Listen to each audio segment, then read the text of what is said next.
Hi, the subject of today's short video is the weed that has been turning a lot of our fields purple over the last few weeks.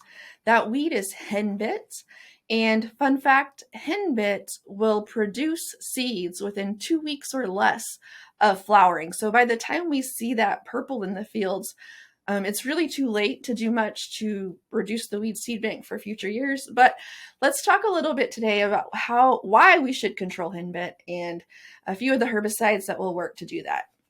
So first up, why are we going to control henbit? One of the things that is on farmers' minds this spring is water use, especially as we're into a drier time period for a lot of the state of Kansas. Controlling these weeds early to conserve water can be an important factor. Another thing that henbit can do, and this is especially important in front of corn, would be it can take up nitrogen that you're intending for your corn crop.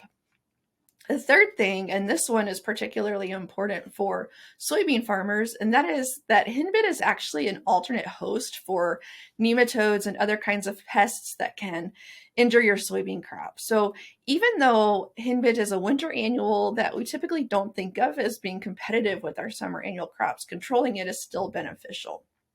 So what can we do to control this crop? If you're in a no-till system, I think it's important to remember, number one, that it becomes more difficult to control henbit after it starts to flower.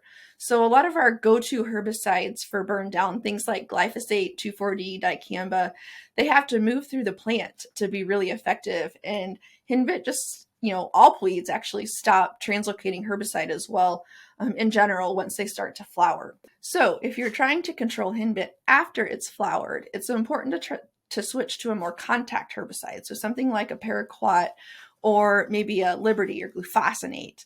One thing to keep in mind is that if you're going to use paraquat, you can get enhanced activity with that product if you mix it with a photosynthetic inhibitor like atrazine or metribuzin.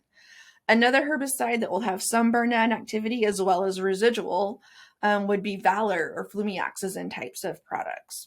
So there are things we can use to control henbit once it has flowered, and a lot of those products will also play well into our pre-emergence programs for our summer crops.